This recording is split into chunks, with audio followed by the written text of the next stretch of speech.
வணக்கம் சார். வணக்கம்மா. சார் தாவேகா கட்சி பார்த்தீங்கன்னா, இன்றைக்கு 104 இடங்கள்ல முன்னிலை. திமுக 67, அதிமுக 63 இடங்கள்ல முன்னிலை இருக்கிறாங்க. தொடர்ந்து தாவேகா முன்னிலையில இருந்துட்டே இருக்கிறாங்க. இது இன்றைய இந்த நேரத்தில பார்த்தீங்கன்னா, இப்பவே தீர்மானிக்கப்பட்டுருச்சு. இந்த வாட்டி தாவேகா தான் வெற்றி பெற போறாங்க அப்படின்ற கருத்து வலுப்பெற ஆரம்பிச்சிருக்கு. உங்களுடைய பார்வையில இந்த ரிசல்ட்ஸ் எப்படி பார்க்குறீங்க சார்? நான் முதல்ல டிவிகே உடைய தலைவர் விஜய்க்கு வாழ்த்துக்களை தெரிவித்துக் கொள்கிறேன். ஓகே.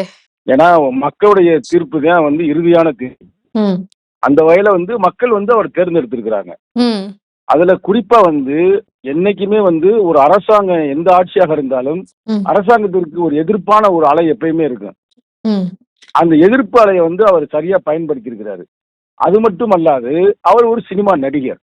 அப்ப இதெல்லாம் சேர்ந்து அவருக்கு ஒரு வெற்றியை கொடுத்திருக்குது. இந்த வெற்றி யாரும் பெருசா எதிர்பார்த்திருக்க மாட்டாங்க. பெரிய ஆய்வாளர்கள் கூட ம். இவ்வளவு பெரிய வெற்றி கிடைக்கும் என்று யாரும் எதிர்பார்க்கவில்லை.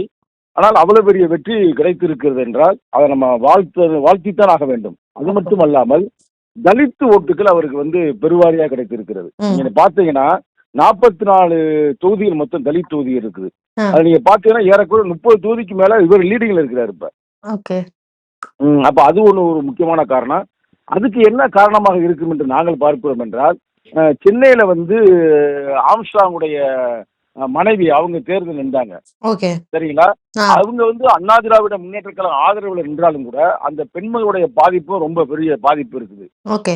அது மட்டும் அல்லாமல் நீங்க சென்னையை பொறுத்த வரைக்கும் விஜய்க்கு ஒரு ஆதரவு ஆரம்பத்துல இருந்து இருந்திருக்கு. ஆரம்பத்துல பார்க்கும்போது நம்ம என்ன சொன்னோம், சிட்டிகள்ல எல்லாம் அவர் நிறைய வருவாரு, ஆனா கிராமங்களை எதிர்பார்க்க முடியாதுன்னு சொன்னோம். இப்ப அப்படியே சிட்டியில எவ்வளவு வரவேற்பு இருக்கோ அதே அளவுக்கு கிராமங்களும் இருக்குது.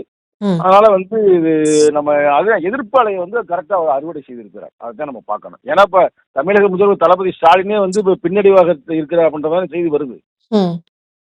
அப்ப இதெல்லாம் வச்சு பார்க்கும் போது நம்ம அப்படிதான் யோசிக்க வேண்டிய ஒரு சார். இப்போ காலகட்டம். அதுதான் சார். இப்போ எடப்பாடி பழனிசாமி அவர்கள 10 தோல்வி எடப்பாடி அப்படின்ற மாரி எல்லாம் திமுகவினர் விமர்சனம் வச்சாங்க. இப்போ அவர் பார்த்தீங்கன்னா, ம், அவருடைய தொகுதியில தொடர்ந்து முன்னிலையில தான் இருக்கிறாரு. அவர் எந்த இடத்துலயும் ம், பின்னடைவ சந்திக்கல. ஆனா ம், ஸ்டாலின் ம், அவர்கள் பின்னடைவ சந்திக்கிறாரு. இங்க சேப்பாக் தொகுதியிலயும் இப்போ உதயநிதி ஸ்டாலின் அவர்கள் முன்னிலையில இருந்தாலும், பின்னடைவு அப்படின்ற ஒரு விஷயத்த தாண்டி தான் முன்னிலைக்கு வராரு. சோ இந்த ம். மாதிரியான ஒரு ஆசிலேஷன் அப்படின்றது திமுகவினருக்கு தான் இருக்கு. அதிமுகவே இல்ல, அந்த கட்சியே இல்லாம போயிருச்சு அப்படின்லாம் சொன்னாங்க. ஆனா இனிமே அப்படி அதிமுக மேல விமர்சனம் வைக்க முடியுமா? அதிமுக அவங்கள நிரூபிச்சு காமிச்சிருக்காங்க இல்லையா? எப்படினாலும். அதிமுக கொடுக்கக்கூடிய மெசேஜ்ன்னு ஒண்ணு இருக்கு இல்லையா? இந்த தேர்தலுடைய ரிசல்ட்ஸ பார்க்கும் பொழுது. ஆமா, உண்மையிலேயே நீங்க சொல்ற கருத்தை நான் வரவேற்கிறேன். எப்படின்னா, உங்களுக்கு திமுக ஓட்டத்தை அவர் பிரிச்சிருக்கிறாரு. அதிமுக ஓட்ட ஒன்றும் பெருசா பிரிச்ச மாதிரி தெரியல. அப்ப அவர் சொன்ன பெரிய மாரி பாதிப்பு டிவிகே பெரிய வெர்சஸ் பாதிப்பே டிஎம்கே. இதுக்குதான். ஓகே. அப்படிதான் வந்திருக்கு. அவர் சொன்ன கரெக்ட் தான். ஆனா பட் யாரும் நீ எதிர்பார்த்தீங்களா நெறியாளர் அவர்களே? இல்ல சார். நாங்க எல்லாத்தையும் பார்க்கும்பொழுது கருத்து கணிப்புல பெரிய அளவுல மக்கள் தாவேக்கான்னு சொன்னாலுமே யாருமே அத பெருசா அத அங்கீகரிக்கல அப்படின்றத தான் பார்க்க முடிஞ்சது. நாங்களாம் எதிர்பார்க்கல நெறியாளர் அவர்களை. சும்மா நம்ம பேசக்கூடாது ஒரு பேச்சுக்காக. ம். நாங்க அவர் நல்ல ஒரு ஓட்ட பிரிப்பார்னு எதிர்பார்த்தோம். ஆனா ஆட்சி அமைக்கின்ற அளவிற்கு வருவார் என்பதை நாங்கள் எதிர்பார்க்கவில்லை. ஆனா அந்த அளவுக்கு வந்திருக்கிறாரு, நம்ம வரவேற்று தான் ஆகணும். மக்கள் தானே ஓட்டு போட்டிருக்கிறாங்க. கண்டிப்பா சார். அப்ப நம்ம வரவேற்கிறோம். இன்னும் பார்ப்போம். இன்னும் உங்களுக்கு இப்ப நம்ம பேசிக் கொண்டிருக்கிற தருணம் 1:30 மணிக்கு பேசுறீங்க. இன்னும் 6, 7 மணி வரைக்கும் இருக்குல்ல. ஆனா அதுல ஒரு மகிழ்ச்சியான செய்தி ஒன்று சொல்லுகிறேன். என் ஊர் மதுரை மாவட்டம் மேலூர். அது ஒரு பொது தொகுதி. மேலூர் என்பது அங்கதான் கக்கன்னு ஒரு பெரிய மினிஸ்டர்லாம் வெற்றி பெற்ற அந்த தொகுதி. அந்த தொகுதியில காங்கிரஸ் விஸ்வநாதன் என்பவரை நிப்பாட்டியிருக்காங்க. அவர் ஒரு தலித்து. தலித்து ஒரு பொது தொகுதியில, அதுவும் மேலூர் மாவட்டம் மேலூர் மதுரை மாவட்டம் மேலூர் ஒரு சாதி வன்கொடுமை மிகுந்த பகுதி. குறிப்பாக மேலாவளவு, சென்னகரம்பட்டி போன்ற கிராமங்களை உள்ளடக்கிய பகுதி. அங்க முதல் வெற்றி வேட்பாளர் அறிவிக்கப்பட்டிருக்கிறார். நீங்க பார்த்திருப்பீங்க செய்தியில. அப்ப இதுல இருந்து என்னன்னா, உங்களுக்கு எதிர்ப்பு அதிகமா இருக்கு. எதுக்கு? ஆளுங்கட்சிக்கு தான் எதிர்ப்பு இருக்கே தவிர தனிப்பட்ட முறையில் விடுதலை சிறுத்தைகளுக்கோ தனிப்பட்ட முறையில் காங்கிரஸுக்கோ இல்ல, கம்யூனிஸ்டுக்கோ. எதிர்ப்பு யாருக்கு அதிகமா இருக்குன்னா, குறிப்பா பாருங்க, அமைச்சர் பெருமக்கள் 30 பேருக்கு மேல பின்னடைவுன்னு சொல்றாங்களே.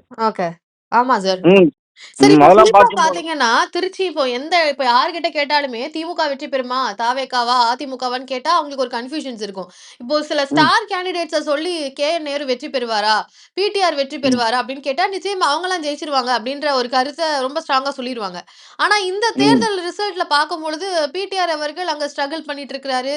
மேற்குலயும் கே.என். நேரு அவர்களும் ஸ்ட்ரகிள் ஃபேஸ் பண்ணிட்டு இருக்கிறாரு. ம் இன்னும் முன்னிலை வகிக்க முடியாத ஒரு சூழல்ல இருக்கிறாங்க. மாசு அவர்கள் கூட சைதாப்பேட் தொகுதியில பின்னடைவுல தான் இருக்கிறாரு. இத ம். பார்க்கும் பொழுது என்ன தோணுது சார்? இது வந்து பெரிய ஒரு மெசேஜ மக்கள் வந்து குடுத்திருக்கிறாங்க திமுகவுக்குன்னு பார்க்க முடியுது. கூட்டணி ஆமாமா. கட்சியில இருக்கிறீங்க. ஆமா. நீங்க இத எப்படி ம். பார்க்குறீங்க? இல்ல மக்கள் ரொம்ப கோவமா இருக்கிறாங்க. இல்ல இத ஓகே. எங்க தலைவர் முன்னாடியே வந்து தீர்க்க தரிசனம் செய்தாருங்க. அதனால எங்க தலைவர் தேர்தல் நிக்கிறோம்னாரு. நீங்க ம். கவனிச்சீங்களா? ஆமா. எங்க தலைவர் எதுக்கு திரும்பி தேர்தல் நிக்கிறோம்னு சொன்னாரு? இதெல்லாம் வருவதற்கான வாய்ப்புகள் இருக்குது அப்படின்றத முன்னுணர்ந்தார். ஆனா ம். நாங்க கூட்டணியில இருக்கிற நாங்க என்ன செய்ய முடியும்? ம். கூட்டணியில இருக்கிற ஆளுங்க வந்து நாங்க ஒண்ணும் செய்ய முடியாதுல்ல. ஏன்னா நாங்க நாங்க எதிர்பார்த்தது. ஆனா இவ்வளவு பெரிய வெற்றி நாங்கள் எதிர்பார்க்கவில்லை. நீங்க சொன்ன மாரி அமைச்சர் பெருமக்கள்லாம் இந்த வெள்ளத்துல அடிச்சு போவாங்கன்னு யாருமே கற்பனை கூட பண்ணி பார்க்கல. ஆனா வந்து அடித்து இழுத்து தள்ளுகிறது. சுனாமி மாரி போகுது. அப்படிதான் பார்க்கணும். சரி, இப்போ விசிக வந்து ஆரம்பத்துல நாங்க செய்தியாளர் தரப்புல இருந்தோ கேட்கும் பொழுது, விஜய் வர்றதுனால தலித் மக்களினுடைய வாக்குகள் பெரிய அளவுல அவங்க மக்கள் அவங்க பக்கம் போறாங்கன்னு சொல்லும்பொழுது அத மறுத்திருந்தாங்க. விசிகவினுடைய ஓட்டு வந்து பிரியாது. பெரிய அளவு விஜயை நம்பி மக்கள் போமாட்டாங்கன்னு சொல்லி தொடர்ந்து திருமாவளவன் அவர்கள் பதிவு பண்ணாங்க. ஆனா ரிசல்ட் அப்படி இல்லையே! இல்ல நீ கேட்கின்ற கேள்வி ரொம்ப நுட்பமான கேள்வி, ரொம்ப முக்கியமான கேள்வி. ம். நாங்கள் என்ன நினைத்தோம் என்றால், நிச்சயமாக தலித் ஓட்டுகள் வந்து போகாது அப்படின்னு தான் நாங்க நினைச்சோம். ஆனா ம். தலித் மக்கள் வந்து திமுக மேல இருக்கிற வெறுப்ப எங்க மேலயும் காட்டிட்டாங்க. ம். நீங்க நீங்க பாருங்க கூட்டணியில திமுகவுக்கு இருக்கும்பொழுது நீங்க அது நடக்க தானே சார் செய்யும். அத நீங்க எதிர்பார்த்துட்டு தானே இருக்கணும்.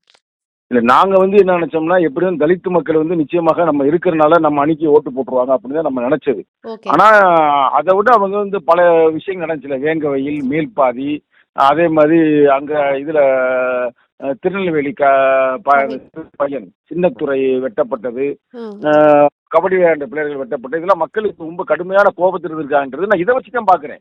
ஓகே. தலித் தொகுதியில் வந்து 34 தொகுதி 44 தொகுதியில 30க்கு மேற்பட்ட தொகுதியில லீடிங்ல இருக்காங்க பாத்தீங்களா? அதுல இன்னும் பாருங்க நுட்பமா சொல்றேன் பாருங்க. ம். அது லீடிங்கா இருக்கிறாங்க. அதுக்கடுத்து பார்த்தா ஏடிஎம்கே வந்து ஒரு 7 தொகுதியில லீடிங்ல இருக்குது. ம். மிச்சம் எல்லா தொகுதியுமே யாருன்னா விடுதலை சிறுத்தைகள் 2 தொகுதியில இருக்குது. அடுத்து இந்திய கம்யூனிஸ்ட் 2 தொகுதியில இருக்குது. அடுத்து வந்து மதிமுக ஒரு தொகுதியில இருக்குது சீர்காழி. அப்ப இது எடுத்து பார்த்தா தலித் தொகுதி டோட்டல் அவுட் ஆகுது. யாரு? திமுக. அப்ப இத வச்சு பார்க்கும் பொழுது திமுக இன்று இவ்வளவு பெரிய தோல்விக்கு முழுக்க முழுக்க காரணம் தலித் ஓட்டுகளை வென்றெடுக்க அவர்கள் ஒழுங்காக ஆட்சி நடத்தவில்லை என்பது தெளிவாகிறது. இது என்னுடைய தனிப்பட்ட கருத்து இல்ல. இது தெளிவான கருத்து. சரி. இத தொடர்ந்து நான் வலியுறுத்தி வந்திருக்கிறேன். நீங்க பேட்டியில பார்த்திருப்பீங்க. என்னுடைய பேட்டிகள்ல திராவிட முன்னேற்ற கழக ஆட்சியாளர்கள் தலித்துகளுக்கு விரோதமா செயல்படுறாங்க. தொடர்ந்து நான் கூட்டணியில இருந்தாலும் வலியுறுத்தி வந்தேன். அதை ஒழுங்கா அவர் காது கொடுத்து கேட்கல. அவர் காது கொடுத்து கேட்டிருந்து ஒழுங்கா அந்த மக்களுக்கான ஒரு தீர்வு கொடுத்திருந்தால் இன்னைக்கு நிச்சயமாக வெற்றி பெற்றிருப்பார்கள். எவ்வளவு பெரிய அலை வந்திருந்தாலும் அந்த அலையை தடுத்து நிறுத்திருக்கும் தலித் ஓட்டுகள். ஆனா இன்னைக்கு போச்சு. இனி இப்ப தோத்து போயிட்டா இனி பேசி ஒன்றும் பயன் இல்லை. ஆனா இனி வருகின்ற ஆட்சியாளர்களாவது யாரு இந்த விஜய் அவர்களுக்கு இன்னைக்கு வெற்றி பெற்றதுக்கு தலித்துகள் தான் காரணம். இதை உணர்ந்து அவர் தலித்து மக்களுக்கான பிரச்சனைகளை எதிர்கொள்வார் என்று நான் நம்புகிறேன். அது ஓகே. மட்டுமல்லாமல் வேங்கவேலில உண்மையான குற்றவாளிகள் யார் என்பதை தைரியமாக அவர் வந்து கண்டுபிடிக்கணும் அப்படின்றது இந்த நேரத்துல ஒரு கோரிக்கையா நான் வைக்கிறேன். ஓகே. சார், அதே மாதிரி இப்போ விஜய் அவர்கள் வந்து பல தொகுதிகளுக்கு கேம்பெயின் போவாமலே ஜெயிக்கிறாரு. அவருடைய வேட்பாளர்களுக்கு பெரிய அறியப்பட்ட முகம் கூட இல்ல. முகமே தெரியாத நபர்கள் தான் வேட்பாளர்களா நிக்க வச்சு இப்போ பல இடங்கள்ல முன்னிலை வகிக்கிறாரு. அப்போ இந்த இடத்துல அவருடைய பலம் அப்படின்றத பார்க்க முடியுது. நீங்க அந்த பலத்த எப்படி எந்த அளவுகோலால் பார்க்குறீங்க? இல்ல வந்து நீங்க அப்படி பார்க்க தேவையில்ல. அவரு தான் டெய்லி ஒவ்வொரு படத்துலயும் தான் வர்றாருல்ல. அதெல்லாம் ஒரு மேட்டர் இல்ல. அவர் வந்து ஒரு சினிமாக்காரர். அது ஒரு விஷயமே இல்ல. எதிர்ப்பு அலை ரொம்ப இருக்குங்க. அதாங்க மேட்ரு. வேற ஒண்ணும் இல்ல. திமுக வந்து எதிர்ப்பு அலையின் காரணமாக எல்லாரும் அடிச்சு நாங்கலாம் இப்ப வந்து தோல்வியை சந்திக்க வேண்டிய ஒரு பொசிஷனுக்கு வந்துட்டோம். அதான் எதார்த்தம். இதுல ம். ஒண்ணும் பெரிய வந்து மறைத்து பேசுவதற்கு ஒண்ணுமே இல்ல. ஏன்னா அமைச்சர் பெருமக்களுக்கு இவ்வளவு பெரிய வீழ்ச்சி வர வாய்ப்பு இல்லை. ஓகே. அதோடைய கேப்டனே யாருங்க? நீங்க கற்பனை பண்ணீங்களாங்க? நாங்களாம் கற்பனை கூட பண்ணி பார்க்கல. ம். ஸ்டாலின் வந்து ஒரு சிறந்த ஒரு அரசியல் நடத்தினாரு. மக்களுக்காக இருந்தாரு. 8,000 ரூபாய்க்கு கூப்பன் வழங்கினாரு. 5,000 ரூபாய் அக்கௌண்ட்ல போட்டாரு. எல்லாமே செஞ்சிருந்தும் கூட இன்னைக்கு அவரே தோக்குறாருன்னா ம். உங்களுக்கு இன்னும் நுட்பமா சொல்றாங்க. தொகுதியை பத்தி முழுக்க முழுக்க எனக்கு தெரியும். ம். அவர் நிற்கின்ற தொகுதியில ஏறக்குறைய 40 விழுக்காடுகள் தலித்து மக்கள். அதுவும் குறிப்பாக பறையர்கள். ஓகே. அந்த ஓட்டு ஃபுல்லாவே இவருக்கு கிடைக்கலங்க. அதனால இப்ப தோல்வி சந்திக்கிறாரு. அதான் யாரு வந்து இந்த ஒடுக்குறாங்க? வெறும் பறையர் மக்களுக்காக சொல்ல. யாருமே ஒரு ஏழை தாழைகளை ஒடுக்கப்பட்ட மக்களை நம்ம காசு கொடுத்து வாங்கிடலாம் அப்படின்னு யாரும் நினைக்க கூடாது. அவங்களுக்கான தீர்வுகளை நம்ம கொடுக்கணும். இது வந்து நிச்சயமாக இப்ப வெற்றி தோல்வி வந்து நிரந்தரம் இல்லைல்ல. இன்னைக்கு வெற்றி பெறுவர்கள் நாளைக்கு தோப்பார்கள். நாளைக்கு தோக்குறவங்க இன்னைக்கு வெற்றி பெறலாம். அது ஒரு பெரிய விஷயம் இல்ல. ம். பட் இதுக்கு என்ன மூல காரணம் என்றதை உணர்ந்து மக்களுக்காக எல்லாம் செயல்பட வேண்டும் என்பதை என்னுடைய இந்த நேரத்தில் உங்க சேனல் மூலமா நான் சொல்லிக்கொள்ள ஆசைப்படுகிறேன். Okay sir. நெறைய உங்களுடைய பார்வைய இந்த நேரத்துல எங்ககிட்ட பதிவு பண்ணதுக்கு மிக்க நன்றி சார். நன்றி, நன்றி, நன்றி. வணக்கம்.